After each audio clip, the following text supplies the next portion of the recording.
നമസ്കാരം. നമ്മുടെ കേരള ചക്രവർത്തി പിണറായി വിജയന് പുതിയ കാരവാൻ ഒരുങ്ങുകയാണ്. ഇപ്പോൾ നവകേരള സർക്കിട്ടിനായി 1,05,00,000 രൂപ ഈ കടം കയറി മുടിഞ്ഞു കിടക്കുന്ന ഖജനാവിൽ നിന്ന് ചിലവാക്കി ഒരു ലക്ഷറി ബസ് ഇറക്കിയിട്ട് മാസം 2 ആയില്ല. അതിനു മുമ്പ് അതിനെക്കുറിച്ച് തന്നെ വളരെ വിമർശനങ്ങൾ ജനങ്ങളിൽ നിന്നും പല ഭാഗങ്ങളിൽ നിന്നും ഉണ്ടായി. പക്ഷേ അവരെല്ലാം വെല്ലുവിളിച്ചുകൊണ്ട് വീണ്ടും കാരവാൻ എന്നൊരു വിചിത്രമായ ഒരു തീരുമാനത്തിലേക്ക് എത്തിയിരിക്കുകയാണ്. സംസ്ഥാന സർക്കാരും പിണറായി വിജയന്റെ ആസനം താങ്ങുന്ന ഒരു മുതിർന്ന IPS ഉദ്യോഗസ്ഥൻ. ആ ഉദ്യോഗസ്ഥൻ ആരാണെന്ന് നിങ്ങൾക്ക് എല്ലാവർക്കും അറിയാം. പറഞ്ഞ് മടുത്തൊരു പേരാണ്. പേര് കേൾക്കുമ്പോൾ തന്നെ ഒരു വല്ലാത്തൊരു ഓക്കാനം വരുന്നുണ്ട്. അതുകൊണ്ട് മാത്രമാണ് ആ പേര് ഉച്ചരിക്കാത്തത്. എന്താണ് ഈ അതിനെക്കുറിച്ച് പറയുമ്പോൾ സ്വാഭാവികമായിട്ടും ഈ വാഹനം നമ്മൾ കണ്ടതാണ്. ഈ രാജയാത്രയുടെ എഴുന്നള്ളത്തിന്റെ ആ വലിയ വാഹനം, ആ വാഹനത്തിലും ആ എഴുന്നള്ളത്തിലും നമ്മൾ കണ്ടതെന്ന് പറഞ്ഞാൽ തെണ്ടി തിന്നുക, നമ്മുടെ നാടൻ ഭാഷയെ പറഞ്ഞാൽ തെണ്ടി തിന്നുക എന്നുള്ള പ്രവൃത്തിയാണ് അവിടെ നടന്നത്. അതായത് അവിടെ നിന്ന് ഞെറ്റം വരെ യാത്ര ചെയ്യുക, അവിടെ വന്നിട്ട് കംപ്ലീറ്റ് ആൾക്കാരെ ബലം പിടിച്ച് പണം പിരിച്ചെടുക്കുക. അത് നഗരസഭയുടെ പൈസ, വ്യവസായികളുടെ പരസ്യം, അവരുടെ പൈസ, അങ്ങനെ പാർട്ടി പിരിച്ചെടുത്തത് വേണ്ട കുടുംബശ്രീക്കാരെ പോലും നിർബന്ധിച്ച് ഉണ്ണിയപ്പം ചപ്പാത്തിയും പുട്ടും ഒക്കെ ഉണ്ടാക്കി കൊണ്ടുവരാൻ വേണ്ടി പറഞ്ഞു. അങ്ങനെ തെണ്ടി തിന്നുക, അതിനകത്തേന് എന്താ പറയാ വിസർജിക്കുക. ശരി, പക്ഷെ നമ്മളത് പറയുന്നത് ശരിയല്ല. അതിനകത്ത് തന്നെ വിസർജിക്കുക. അത്തരത്തിലുള്ള ഒരു എന്ത് പറയാം, വളരെ മേച്ചമായ ഒരു യാത്രയാണ് നമ്മൾ കണ്ടത്, അല്ലെ? ഒരു ഗവൺമെന്റ്, ഒരു മുഖ്യമന്ത്രി എന്നുള്ള നിലയിൽ, അല്ലെങ്കിൽ മുഖ്യമന്ത്രിയും മന്ത്രിമാരും ഇങ്ങനെ തെണ്ടി തിന്ന് വിസർജിക്കാൻ വേണ്ടി നടത്തിയ ഒരു യാത്ര. ഇതിനേക്കാളും ഞാൻ പറയില്ല, ഇത്ര ഒരു, അതായത് ക്ഷേമ പെൻഷൻ കിട്ടാതെ, വിധവാ പെൻഷൻ കിട്ടാതെ എത്രയോ പേർ ഈ കേരളത്തിൽ കഷ്ടപ്പെടുന്നുണ്ട്. കാരണം അവർക്ക് 1,600 രൂപ നമ്മളെ സംബന്ധിച്ചിടത്തോളം ചെറുതാണെങ്കിൽ ഇപ്പോൾ ഒരു 5 മാസത്തെ തുക 8,000 രൂപ കിട്ടുമ്പോൾ അവർക്ക് അതുകൊണ്ട് വലിയൊരു കാര്യമാണ്. അതുപോലും നമ്മുടെ കയ്യിൽ നിന്ന് ഇന്ധന സെസ് വഴി 2 രൂപ അധികം ഈടാക്കുന്നത് ഈ ക്ഷേമ പെൻഷൻ കൊടുക്കാൻ എന്ന് പറഞ്ഞിട്ടാണ്. അപ്പൊ ഈ പൈസയൊക്കെ എന്ത് ചെയ്തു? ഇയാൾക്ക് മാത്രം ദൂർത്തടിക്കാനുള്ളതാണോ കേരളത്തിലെ പൊതുഖജനാവും? അതിന്റെ കൂടെയാണ് ഇപ്പൊ ഈ കാരവൻ വരാൻ പോകുന്നത്. കാരവന്റെ കാര്യം പറയാൻ വേണ്ടിയാണ് നമ്മൾ ഈ കാര്യങ്ങൾ പറഞ്ഞു വന്നത്. അപ്പൊ അതിന് തന്നെ ഇപ്പം ഈ ദൂർത്തുകൾ മൊത്തം നടത്തി കഴിഞ്ഞു. അതിനു മുമ്പ് കേരളി എന്ന് പറഞ്ഞ് മറ്റൊരു ദൂർത്ത് നടത്തി. ഇതെല്ലാം കഴിഞ്ഞിട്ട് വീണ്ടും ഒരു കാരവൻ കൊണ്ടുവരികയാണ്. അപ്പൊ ഈ വാഹനത്തിനെ ഉപയോഗപ്പെടുത്താനോ, അല്ലെങ്കിൽ ഈ വാഹനത്തിനെ ഒരു വർഷം നേരത്തെ തന്നെ പ്ലാൻ ചെയ്ത് ഈ പറഞ്ഞ നമ്മുടെ ക്രമസമാധാന ചുമതലയുള്ള പോലീസ് ഉദ്യോഗസ്ഥനും മുഖ്യമന്ത്രിയും തമ്മിലുള്ള ഒരു അഡ്ജസ്റ്റ്മെന്റ് ആയിരുന്നിരിക്കാമെന്നാണ് ഇപ്പൊ തോന്നുന്നത്. കാരണം ഇത് കഴിഞ്ഞ ഉടനെ തന്നെ കാരവൻ, ഇതുവരെയും കാരവനെ കുറിച്ച് പറഞ്ഞില്ല. ആ യാത്ര കഴിഞ്ഞ് വണ്ടി പോലീസ് കസ്റ്റഡിയിൽ ഇപ്പോൾ ഇരിക്കുകയാണ്. ആ സമയത്ത് കാരവനെ കുറിച്ച് പറയുക എന്ന് പറഞ്ഞാൽ ഇതിന്റെ ഉദ്ദേശം അത് നമുക്ക് ഊഹിക്കാവുന്നതേ ഉള്ളൂ. കാരണം ഞാനിത് മുൻപ് ഈ കാരവന്റെ ഒരു തീരുമാനം വരുന്നതിന് മുൻപ് തന്നെ ഞാൻ ഈ DNA ന്യൂസിലൂടെ പറഞ്ഞിരുന്നു. കാരണം നമുക്കത് കൂട്ടി വായിച്ചാൽ നമുക്ക് ബോധ്യമാകും. 1,60,60,000 രൂപ കൊടുത്ത് ബാർബർ ഷാപ്പിലെ കസേര, കറങ്ങുന്ന ഒരു കസേര മുഖ്യമന്ത്രിക്ക് ഇരിക്കാൻ വേണ്ടി ബസ്സിലേക്ക് വാങ്ങുക, അതിനുവേണ്ടി 1 മാസത്തോളം ഈ നവകേരള സർക്കിട്ട് മാറ്റിവെക്കുക. കാരണം ഇത് ഓർഡർ ചെയ്തിട്ട് ചൈനയിൽ നിന്ന് വരാനുള്ള ഒരു താമസമായിരുന്നു 1.5 മാസത്തോളം. 1,60,60,000 രൂപ മുഖ്യമന്ത്രിക്ക് ഈ മറ്റു മന്ത്രിമാരോട് കറങ്ങി സംസാരിക്കാൻ. നിങ്ങളൊന്ന് ആലോചിച്ചു നോക്കൂ. അയാള് ഈ ബസ്സിലിരുന്നത് എങ്ങനെയാണ്? എന്താണ് ഈ ഒരു അന്തോണിയോസ് പുണ്യാളനെ എഴുന്നള്ളിച്ചുകൊണ്ട് പോകും പോലെ ഫ്രണ്ടിൽ ഇതാ ഈ കണക്കാണ് ഇരുന്നത്. ഈ മനുഷ്യൻ എപ്പോഴാണ് തിരിഞ്ഞത്? നിങ്ങൾ ആരെങ്കിലും കണ്ടോ? ആ എന്തെങ്കിലും ഒരു ദൃശ്യങ്ങൾ പുറത്തു വന്നിട്ടുണ്ടോ? അപ്പോൾ 1,60,60,000 രൂപ കൊടുത്ത് ഈ ഒരു കസേര വാങ്ങിയത് ഈ കാരവൻ എന്നുള്ള ഒരു പദ്ധതി ഇവർ മുൻകൂട്ടി ആസൂത്രണം ചെയ്തുകൊണ്ട് തന്നെയാണ്. അത് തന്നെയാണ് ഈ ലക്ഷറി ബസിന്റെ കാര്യത്തിലും സംഭവിച്ചത്. ഇപ്പോൾ സേവ് ദ ഡേറ്റിനൊക്കെ ഒരു ബസ് വിട്ടുകൊടുക്കും എന്നൊക്കെ പറയുന്നുണ്ടെങ്കിലും ഇത് അങ്ങനെ ആയിരിക്കാൻ മാത്രമേ വഴിയുള്ളൂ. പിന്നെ ഇവര് എന്താണ് ഈ ബസ് ഇറങ്ങി ഇത് ആഡംബര ബസ് എന്നൊക്കെ ഉള്ള ഒരു വിമർശനങ്ങൾ ഉയർന്നപ്പോൾ മാധ്യമപ്രവർത്തകരെ എല്ലാം വിളിച്ചുകൊണ്ടുപോയി ഇതിനകം മുഴുവൻ കാണിച്ചു. ഇത് ഒന്നുമില്ല, വെറും സാധാരണ ബസ്സാണ്, സാധാരണ സീറ്റാണെന്നൊക്കെയാണ്. ശരിയാണ്, സാധാരണ സീറ്റാണ്. സാധാരണ സീറ്റുകൾ, മന്ത്രിമാരുന്ന സാധാരണ സീറ്റുകൾ ഒരു സെമി സ്ലീപ്പർ ഇളക്കി മാറ്റി കഴിഞ്ഞാൽ കാരവാനൊക്കെ വളരെ എളുപ്പമാണ്. അത് മാത്രമല്ല, സാധാരണ ഒരു ടൂറിസ്റ്റ് ബസിന്റെ, നമ്മുടെ മറ്റു ബസ്സുകളിലെ കന്നഡ ബസിന്റെ നമ്മൾ നോക്കിയാൽ അറിയാം, അതിന്റെ ഒരു ഗ്ലാസിന്റെ ഒരു പൊസിഷൻ അല്ല ഇതിന്റെ ഗ്ലാസ് ഉള്ളത്. കാരണം ഒരു കാരവാൻ എങ്ങനെയാണ് രൂപകൽപ്പന ചെയ്യുന്നത് അത് മാതിരിയാണ് ചെയ്തത്. അത് കണ്ടില്ലേ? പിണറായി വിജയൻ അത് കാണാൻ പറ്റില്ല, ചെന്നിട്ട് എത്തി ഒളിഞ്ഞ് നോക്കുന്നത് പോലെയൊക്കെ നമ്മൾ കണ്ടതാണ്. എന്നിട്ടത് ഈ ഒരു യാത്ര തുടങ്ങി 2ാമത്തെ ദിവസം ബാംഗ്ലൂരിൽ നിന്ന് ഇതുപോലെ ഗ്ലാസ് കൊണ്ടുവന്നു. മുഖ്യമന്ത്രി കാഴ്ചകൾ കാണാൻ സാധിക്കുന്നില്ല. ഒരു കാര്യം നിങ്ങളൊന്ന് ആലോചിച്ച് നോക്കൂ. കേരളത്തിലെ പൊതു ഖജനാവിനെ ഇയാൾ ഈ ഗതിയാക്കി. ഈ ഗതിയാക്കിയിട്ട് വീണ്ടും ആര് വിമർശിക്കുമോ ആ വിമർശിക്കുന്നവരെ വെല്ലുവിളിച്ചുകൊണ്ട്, അത് പൊതുജനങ്ങളാകട്ടെ, കോടതിയാകട്ടെ, മാധ്യമപ്രവർത്തകരാകട്ടെ, പ്രതിപക്ഷമാവട്ടെ, ഇതെല്ലാം വെല്ലുവിളിച്ചുകൊണ്ട് ഞാൻ ഇനിയും ചെയ്യും എന്ന് പറയുന്ന ഒരവസ്ഥയിലേക്ക് എത്തി നിൽക്കുകയാണ് നമ്മുടെ കേരളം. 3.5 കോടി ജനങ്ങളുള്ള സംസ്ഥാനത്ത് ഒരാളെ പേടിച്ച് ജീവിക്കേണ്ടി വരിക എന്ന് പറഞ്ഞാൽ, അല്ല, ഒരാളിന് വേണ്ടി മാത്രം. അയാൾക്ക് മുഖ്യമന്ത്രിയാണ്, കേരളത്തിന്റെ മുഖ്യമന്ത്രിയാണ്, മുഖ്യമന്ത്രിക്ക് അത്യാവശ്യ സൗകര്യങ്ങൾ കൊടുക്കണം, നമ്മുടെ രാജ്യത്തെ ഭരണകാര്യങ്ങൾ നോക്കുന്ന ആളാണ്, പിന്നെ ഒരുപക്ഷെ വിശ്രമമില്ലാത്ത ജോലി ചെയ്യുന്ന ആളാണ്, 24 മണിക്കൂറും പണിയെടുക്കുന്ന ആളാണ്, കേരളത്തിലെ എല്ലാ വികസന പ്രവർത്തനങ്ങൾക്കും നേതൃത്വം കൊടുക്കുന്ന ആളാണ്, കേരളത്തിൽ യാതൊരു പ്രശ്നവുമില്ല, ഇത്രയും വളരെ മനോഹരമായ കേരളത്തിൽ വളർത്തിയെടുത്ത് ഇങ്ങനെ കഠിനാധ്വാനം ചെയ്യുന്ന വ്യക്തിയാണ് എന്നതുണ്ടെങ്കിൽ, അങ്ങനെ ഉണ്ടെങ്കിൽ അദ്ദേഹത്തിന് വേണ്ടി നീ കോടികൾ മുടക്കുന്നതിലും കേരള ജനതയ്ക്ക് യാതൊരു ബുദ്ധിമുട്ടുമില്ല.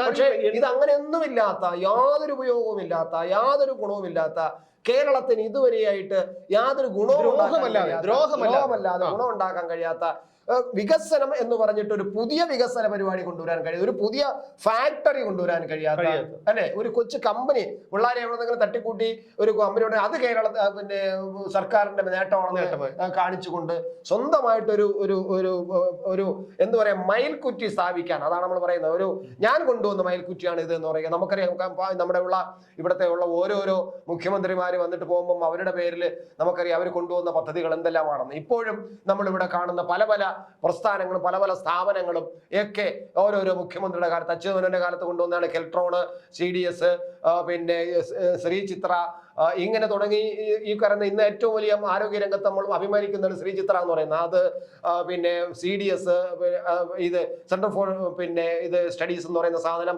സെസ്, ഈ ഭൂമി സയൻസ് പഠിക്കാൻ, ഭൂമിയെ കുറിച്ച് പഠിക്കാനുള്ള സെസ് എന്ന് പറയുന്ന സ്ഥാപനം, ഇങ്ങനെ നിരവധി സ്ഥാപനങ്ങൾ അച്യുതമേനോന്റെ കാലത്ത് കൊണ്ടുവരുന്നു, ഈ കരുണാകരന്റെ കാലത്ത് കൊണ്ടുവരുന്നു. എന്തെല്ലാം പദ്ധതികൾ നമുക്കിവിടെ വരുന്ന ഇപ്പൊ ചലച്ചിത്ര അക്കാദമി, KSLBC, ഇങ്ങനെ തുടങ്ങി എന്ത് നമ്മൾ കാണുന്നതും അവരുടെ UDF ഗവൺമെന്റ് കാലത്ത് കൊണ്ടുവന്നതാണ്. അപ്പൊ ഇദ്ദേഹത്തിന്റെ കാലത്ത് എന്ത് കൊണ്ടുവന്നു? നിങ്ങളൊരു കാര്യം ചിന്തിക്കേണ്ടത്, എന്തെങ്കിലും ഇയാൾ കൊണ്ടുവന്നിട്ടുണ്ടോ ഈ 7.5 കൊല്ലത്തിനിടയിൽ? ഈ പിണറായി വിജയൻ എന്ന് പറയുന്ന കമ്മ്യൂണിസ്റ്റ് ഏകാധിപതി കേരളത്തിന്റെ സർവനാശമായ ഈ കാരണഭൂതം എന്തെങ്കിലും കൊണ്ടുവന്നിട്ടുണ്ടോ? കേരളയിൽ കൊണ്ടുവന്നു. എത്രയോ പാവങ്ങളെ കുടിയൊഴിപ്പിച്ചു, എത്ര പേരെ തല്ലിച്ചതച്ചു, എത്ര പേർക്കെതിരെ കേസെടുത്തു. പൂച്ച പെറ്റി കിടക്കുന്നതെന്ന് പോലും പറയാൻ പറ്റാത്ത, അതായത് മീൻ ചട്ടിയാണ്. മീൻ ചട്ടി നമ്മൾ കഴുകുന്നിടത്ത് കൊണ്ടുവയ്ക്കുമ്പോൾ, പഴയ സ്ഥലത്തൊക്കെ പഴയ വീടുകളിലൊക്കെ വന്ന് നമ്മൾ പിന്നമ്പുറത്ത് കൊണ്ടുവയ്ക്കുമ്പോൾ പൂച്ച നക്കും. ആ പൂച്ച നക്കി നല്ല മിനുസമാക്കി വെക്കും. അതുപോലെ കിടക്കുന്ന പൊതുഖജനാവിൽ 67,000 കോടി മുടക്കി, 67,000 കോടി മുടക്കി കേരളയിൽ ഉണ്ടാക്കാൻ നടന്നു. എന്നിട്ട് എന്തെങ്കിലും നടന്നു? ശബരിമല വിമാനത്താവളം ഉണ്ടാക്കാൻ നടക്കുന്നു. എന്നാ ഈ ശബരിമല വിമാനത്താവളം ഉണ്ടാക്കാൻ എനിക്ക് തോന്നിയത്? 2006 അധികാരത്തിലേറി 2008 അമേരിക്കയിൽ ചികിത്സയിലെന്നും പറഞ്ഞു പോയി. 13 ദിവസം ഇന്നും അജ്ഞാതമാണ് അവിടെ എന്ത് ചെയ്യണമെന്ന് എന്ന് പറഞ്ഞിട്ട് അവിടെ നിന്ന് തിരിച്ചു വന്നപ്പോഴാണ് ഈ ഒരു വെളിപാടുണ്ടായത്. സർക്കാരിന്റെ ഭൂമി KP യോഹന്നാൻ കൈയടക്കി വെച്ചിരിക്കുന്ന ചെറുവള്ളി എസ്റ്റേറ്റ് പണം, സർക്കാരിന്റെ പണം കെട്ടിവെച്ച് വാങ്ങാൻ. അതെ, സർക്കാരിന്റെ ഭൂമി സർക്കാർ തന്നെ വില കൊടുത്ത് വാങ്ങിക്കണം, വില കൊടുത്ത് വാങ്ങുക എന്നുള്ള എന്തൊരു അഴിമതിയാണ്, എന്തൊരു മനോഹരമായ തട്ടിപ്പാണ് നടക്കാൻ പോകുന്നത്. കേസവാരി ഒരു ലാപ്ടോപ്പ് ഉണ്ടതിലോ ഒന്നും നടന്നിട്ടില്ലല്ലോ. എന്തെങ്കിലും അല്ലെ ഫോൺ എന്ന് പറഞ്ഞുകൊണ്ട് എന്തെങ്കിലും ഉണ്ടോ? ഒരൊറ്റ സ്ഥലത്ത് വില്ലേജ് ഓഫീസുകളിൽ നമ്മൾ ചെല്ലുമ്പോൾ, സർക്കാർ ഓഫീസിൽ പലയിടത്തും ഫോണിന്റെ കുറെ സാധനം അവിടെ കൊണ്ടുവന്ന് വെച്ചിട്ടുണ്ട്. അതിനെല്ലാം വെച്ചിട്ടുള്ള മാത്രമല്ല, ഈ ഫോൺ വന്നപ്പോൾ തന്നെ എല്ലാ സർക്കാർ സ്ഥാപനങ്ങൾക്ക് നിർദ്ദേശം കൊടുത്തു. എല്ലാവരും BSNL ആയിട്ടായിരുന്നു കരാർ. അത് BSNL ഒഴിവാക്കണം, ഫോൺ എടുക്കണം.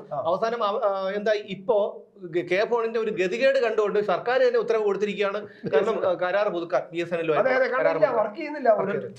നമ്മളവിടെയൊക്കെ ഫോണിന്റെ വയർ ഇങ്ങനെ റോഡിൽ പൊട്ടിപ്പൊളിഞ്ഞ് കിടക്കുകയാണ്. മാത്രമല്ല ഒരിടത്തും കണക്ഷൻ ഇതുവരെ വന്നിട്ടില്ല. സർക്കാർ സ്കൂളുകളിലെല്ലാം ഭയങ്കര കണക്ഷൻ കൊടുക്കുമെന്ന് പറഞ്ഞു, ഒന്നും വന്നിട്ടില്ല. വില്ലേജ് ഓഫീസുകളിലൊന്നും പിന്നെ ഫോൺ വന്നിട്ടില്ല. അപ്പൊ ഇത് കൊണ്ടുവന്നു എന്ന് പറഞ്ഞു വന്നിട്ട് ഒരു വക അത് ഇന്ന് കൊണ്ടുവന്നാൽ അതിനെ നേരെ ചെവ്വേ നടത്തി അതിന്റെ കമ്മീഷൻ അടിച്ചു മാറ്റിയതിനു ശേഷം പിന്നെ അതിനെ കളയാണ്. AI ക്യാമറയുടെ കാര്യം തന്നെ എടുക്കുക. AI ക്യാമറ കൊണ്ടുവന്നു, കോടികൾ 76 കോടി രൂപയ്ക്കോ മറ്റോ മറ്റൊരു കമ്പനി കൊടുക്കാമെന്ന് പറഞ്ഞ് AI ക്യാമറ വെക്കാതെ അയാളുടെ വേണ്ടപ്പെട്ട ആൾക്കാരെ 236 കോടി കൊടുത്ത് കൊണ്ടുവന്നു. 2 മാസം 3 മാസം മറ്റോ ആയിട്ടുള്ളൂ. അതിപ്പോ പലതും പ്രവർത്തനരഹിതമാണ്. കെൽട്രോണിന് അതിന്റെ പരിപാലന ചുമതലയ്ക്കുള്ള പണം കൊടുക്കാത്തത് കൊണ്ട് അവർ കോടിക്കണക്കിന് ഒരു മാസം തന്നെ 3 കോടി രൂപ കെൽട്രോൺ ചെലവായിക്കൊണ്ടിരിക്കുന്നു. അങ്ങനെ ഈ ഇത്രയും കാലമായിട്ട് കോടികളാണ് ഈ AI ക്യാമറ ഇതില് സർക്കാർ വന്നിട്ടുള്ളത്. പക്ഷെ സർക്കാർ കൊടുക്കുന്നില്ല. എന്തൊരു കഷ്ടമാണെന്ന്. ഇയാളുടെ കുടുംബത്തിനെയും പോറ്റാൻ വേണ്ടി മാത്രമാണോ ഈ കേരളത്തെ ഈ ജനങ്ങൾ ജോലി ചെയ്യുന്നത്. ഇനിയിപ്പോ കാരവാനും അതിനു വേണ്ടിയാണ്. നിങ്ങളൊരു കാര്യം മനസ്സിലാക്കണം, ഇന്നോവ ക്രിസ്റ്റ ആയിരുന്നു പണ്ട് നമുക്ക് മുഖ്യമന്ത്രി ഉണ്ടായിരുന്നു. പക്ഷേ ഈ മുഖ്യമന്ത്രി വേണ്ടി പണ്ടത്തെ കാലത്ത് ഇതുപോലെ ലക്ഷറി വാഹനങ്ങളില്ലായിരുന്നു, അംബാസഡർ കാറായിരുന്നു. പോട്ടെ, കാലം മാറി. അതിനുശേഷം ഇന്നോവ ക്രിസ്റ്റ വന്നു. ഈ ഇന്നോവ ക്രിസ്റ്റ വന്നു. ആ ഇന്നോവ ക്രിസ്റ്റ എടുത്ത് കറുത്ത പെയിന്റ് അടിക്കുന്നു. ഇത് തലയ്ക്ക് എന്തെങ്കിലും അസുഖമുണ്ടോ? കാരണം ഒരു രാഷ്ട്രത്തിന്റെ തലവൻ ആയി സ്വയം അവരോധിക്കാൻ, അല്ലെങ്കിൽ അങ്ങനെ ഒരു മായാലോകത്താണ് തോന്നുന്നു അയാൾ ജീവിക്കുന്നത്. അല്ല, അദ്ദേഹത്തിന് ഞാൻ പറഞ്ഞില്ലേ, ചില സ്വന്തമായിട്ട് ചില അപകർഷതയുള്ള വ്യക്തികൾ എപ്പോഴും ഈ ഉയർത്തി കാണിക്കാനും തന്നെ കുറിച്ച് പെരുക്കി കാണിക്കാനും അങ്ങനെ പെരുക്കി നടക്കാനും ജനങ്ങളുടെ മുമ്പിൽ ഞാൻ വലിയവനാണെന്ന് കാണിക്കാനും, അല്ല ഇത് ഒന്നുകിൽ ആ സ്വയം അപകർഷതയുള്ളവനും സ്വയം കഴിവില്ലാത്തവനോടാണ് അങ്ങനെ സ്വയം അതറിയാം. ഒന്നുകിൽ വീട്ടുകാർ പറഞ്ഞു കൊടുക്കണം, അല്ലെങ്കിൽ കൂടെ നടക്കണവന്മാർ പറഞ്ഞു കൊടുക്കണം. ഇതൊന്നുമില്ല. കഴിഞ്ഞ തവണ 7 ഉപദേശകരുണ്ടായിരുന്നു. ഇപ്പോഴും ഉണ്ടല്ലോ കുറെ പേര്. അല്ല, അവർ പറഞ്ഞു കൊടുക്കൂലല്ലോ, അവർക്ക് അവരുടെ വയറ്റ് പഴപ്പല്ലേ, അതുകൊണ്ട് അവര് ഇതിന്റെ കൂടെ പറഞ്ഞത് ഇന്നോവ ക്രിസ്റ്റ. ആ ഇന്നോവ ക്രിസ്റ്റ എടുക്കുന്നതാണ് 2022 ഡിസംബർ മാസത്തിലാണ് ഇന്നോവ ക്രിസ്റ്റ എടുക്കുന്നത്. ഒരു ലക്ഷറി ഇന്നോവ ക്രിസ്റ്റയുടെ പേര് നമുക്കറിയാലോ, 28 ലക്ഷം 30 ലക്ഷം അടുപ്പിച്ച് വരും. അത് എടുത്തിട്ട് 2021 ഡിസംബറിലാണ്. 2022 ജൂലൈ മാസമായപ്പോഴേക്കും 33,31,000 രൂപ കൊടുത്ത് കിയ കാർണിവൽ അതോടെ കമ്പനി ഇപ്പൊ ആ ഒരു മോഡൽ ഇല്ലെന്ന് തോന്നുന്നു. അപ്പോൾ കിയ കാർണിവൽ വാങ്ങിക്കുന്നു. 80 ലക്ഷം രൂപ. കഴിഞ്ഞ ഒന്നാം പിണറായി സർക്കാരിന്റെ കാലത്ത് 22 കോടിയിലധികം രൂപയാണ് ഒരു ഹെലികോപ്റ്ററിന് വേണ്ടി ചെലവാക്കിയത്. എത്ര ദിവസമാണ് പറഞ്ഞത്? 5 തവണ. ഇത്തവണ വീണ്ടും എടുത്തിട്ടുണ്ട് 80 ലക്ഷം. നിങ്ങൾക്കറിയാം 4 മാസം ആയി. ഈ 4 മാസത്തിനിടയിൽ 2 തവണയാണ് പറഞ്ഞത്. അത് ഒരു തവണ മാവോയിസ്റ്റ് നിരീക്ഷണത്തിന് വേണ്ടി അട്ടപ്പാടിയിൽ വന്നു, കാലാവസ്ഥ പ്രതികൂലമായതിനാൽ അതിന് പറക്കാൻ കഴിയില്ല. രണ്ടാമതൊരു മെഡിക്കൽ സംബന്ധമായ ആവശ്യത്തിന് വേണ്ടിയിട്ട്. അപ്പോൾ 4 മാസമായപ്പോൾ ഒന്ന് കൂട്ടി നോക്കൂ. 4 8 3 കോടി 20 ലക്ഷം രൂപ വെറുതെ ചെലവാക്കി. അതിന് പുറമെ ലക്ഷറി ബസ്, അതിനും പുറമെ ഇതാ ഇപ്പൊ കാരാവൻ ഉണ്ടാക്കാൻ നടക്കുന്നു. അല്ല, ഞാൻ ചോദിച്ചോട്ടെ, ഈ കേരളത്തിലെ പൊതുജനങ്ങളും ഈ പാർട്ടിയിലെ സഖാക്കളില്ലേ, സഖാക്കളെ ജനങ്ങളോട് പറയേണ്ട, ജനങ്ങൾ പറയേണ്ട രീതിയിൽ പറയുന്നുണ്ട്, അവർ ചെയ്യും. നിങ്ങൾ ഈ കമ്മ്യൂണിസ്റ്റ് പ്രസ്ഥാനത്തിൽ വിശ്വസിക്കുന്ന ചെങ്കൊടിയെ നിങ്ങൾ മറ്റേ നെഞ്ചേറ്റുന്നു, അല്ലെങ്കിൽ പ്രസ്ഥാനത്തെ നെഞ്ചേറ്റുന്നു എന്നൊക്കെ പറയുന്നത് നിങ്ങളൊക്കെ ഈ ഒരു നിമിഷം ഈ പ്രസ്ഥാനത്തിന് വേണ്ടി ജീവനും ജീവിതവും കളഞ്ഞ യഥാർത്ഥ സഖാക്കന്മാരെ പറ്റി ഒന്ന് ചിന്തിക്കണം. ഇയാൾ ഈ ധൂർത്തൻ എന്തൊക്കെയാ ഈ ചെയ്യുന്നത്? കേരവാൻ ഇയാൾ ആര് ചെയ്യുന്നു? ഇയാൾ എന്താ ചെയ്യുന്നത്? ഇയാൾക്ക് വേണ്ടി മാത്രമാണോ നീന്തൽക്കുളം, പശുത്തൊഴുത്ത്? കമ്മ്യൂണിസ്റ്റ് നേതാവാണെന്ന് കൂടെ ആലോചിക്കണം. കമ്മ്യൂണിസ്റ്റ് നേതാവാണെന്ന് പറയുന്നുണ്ടല്ലോ, സാധാരണക്കാരന്റെ ആളാണെന്ന് പറയുന്നുണ്ടല്ലോ. സാധാരണക്കാരന്റെ യാത്രയിൽ എവിടെ കണ്ടു? എവിടെയെല്ലാം ജനങ്ങൾക്ക് ബോധ്യമായ കാര്യമല്ലേ? ജനങ്ങൾക്ക് ബോധ്യമായ കാര്യമാണ്. പിണറായി വിജയൻ ഒരു കമ്മ്യൂണിസ്റ്റുകാരനല്ലെന്നും അയാൾ ഒരു കമ്മ്യൂണിസ്റ്റ് കോർപ്പറേറ്റ് മുതലാളിയാണെന്നും ഈ അയാൾ എന്നൊക്കെ സംബോധന ചെയ്യുന്ന ഒരു മോശം വാക്കല്ല. അയാൾ എന്ന് പറയുന്നത് നമ്മുടെ മലയാളം നിഘണ്ടുവിലുള്ള ഒരു വാക്കാണ്. പക്ഷേ ഒരാളുടെ ഞാൻ അയാളെ ബഹുമാനിക്കുന്നില്ല, സത്യം പറയാമല്ലോ. അതിനി നിങ്ങൾ ഏതർത്ഥത്തിലെടുത്താലും, കേൾക്കുന്നവർ ഏതർത്ഥത്തിലെടുത്താലും എനിക്ക് വിഷയമുള്ള ഒരു കാര്യമല്ല. ഞാൻ ഒരിക്കലും അയാളെ, ഈ പിണറായി വിജയൻ എന്ന് പറഞ്ഞ ഒരു വ്യക്തിയെ ബഹുമാനിക്കുകയോ ആദരിക്കുകയോ ഒന്നും ചെയ്യുന്നില്ല. കാരണം ഈ 3.5 കോടി ജനങ്ങളുള്ള രാജ്യത്ത് എത്രയോ ജനങ്ങൾ ചികിത്സ കിട്ടാതെ മരിച്ചു. 7.5 കൊല്ലം കൊണ്ട് ഈ കേരളത്തിലെ ജനങ്ങൾ അനുഭവിക്കാൻ ഇനി എന്തെങ്കിലും ബാക്കിയുണ്ടോ? പ്രളയം, 2 പ്രളയങ്ങൾ, ഓഹി, നിപ്പ, കോവിഡ്, അതുപോലെ വരട്ടുചൊറി, തക്കാളിപ്പനി, മങ്കിപ്പനി എന്ന് വേണ്ട സകലവിധ ദുരന്തങ്ങളും കേരളം അനുഭവിച്ചു ഈ 7.5 കൊല്ലങ്ങൾക്കിടയിൽ. ഈ ഓരോ ദുരന്തങ്ങളും അവർക്ക് നേട്ടങ്ങളായിരുന്നു അല്ലേ? സർക്കാരിനും പിണറായി നേട്ടമായിരുന്നു. സർക്കാരിന് നേട്ടമുണ്ട്. കാരണം ആ ദുരന്തത്തിനെ നേട്ടമാക്കി എടുത്തിട്ട് അതിന്റെ ക്യാപ്റ്റൻ ചമഞ്ഞ് ഇപ്പോഴും പറയുന്നത് അങ്ങനെയാണ്. എന്തൊരു പിന്നെ ഈ ഇത് ഇല്ലായിരുന്നെങ്കിൽ കോവിഡ് കേരളത്തിനെ അങ്ങ് വിഴുങ്ങിക്കളഞ്ഞേനെ എന്നാണ് പറയുന്നത്. കേൾക്കുമ്പോൾ നമുക്ക് തമാശയല്ല, ചിരിക്കാൻ.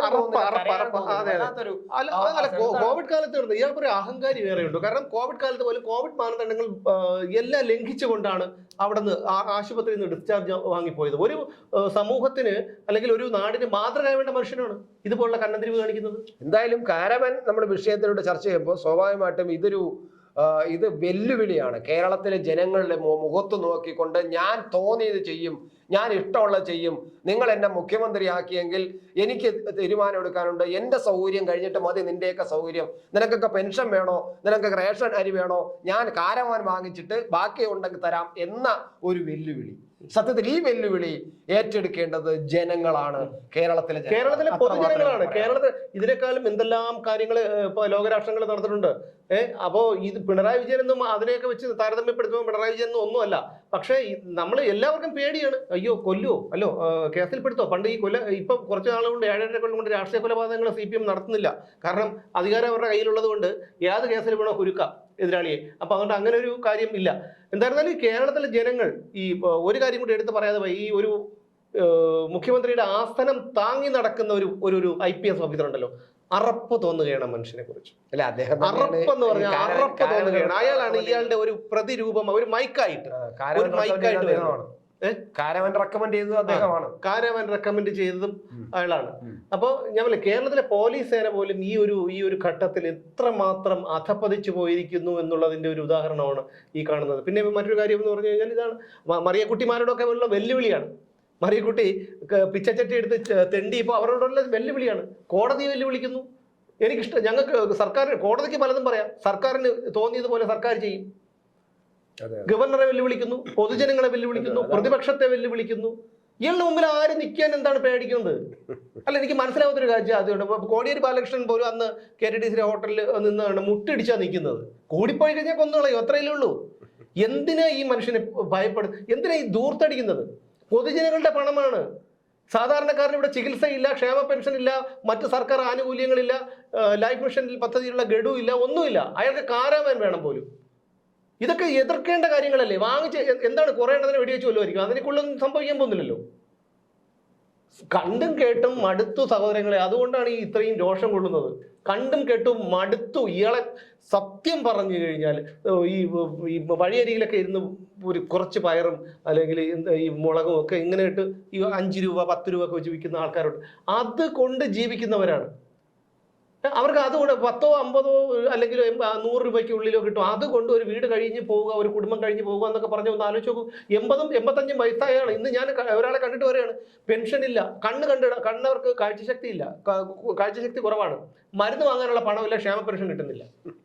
എന്ത് ചെയ്യണം? പിന്നെ ഈ ഭാഷയല്ലാതെ ഏത് ഭാഷ ഇയാളെ കുറിച്ച് സംസാരിക്കേണ്ടത്? കാരവൻ അദ്ദേഹം അതൊന്നും അറിയണ്ടല്ലോ. നമുക്ക് കാരവനിൽ ഇറങ്ങി നടക്കുക, ആലായി നടക്കുക, ആയിക്കോട്ടെ.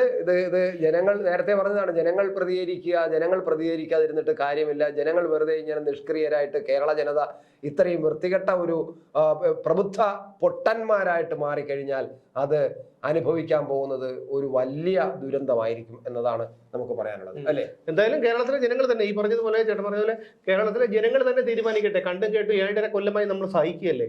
ഇനി എന്താണ് കാരവാനല്ല, ഇനി നാളെ സ്വർണ്ണരഥം വേണമെന്ന് പിണറായി വിജയൻ വിചാരിച്ചാലും അയാളെ നടത്തിയിരിക്കും. അപ്പൊ അതുകൊണ്ട് നമ്മൾ ഈ ഒരു കാര്യം നമ്മൾ അടിമകളല്ല.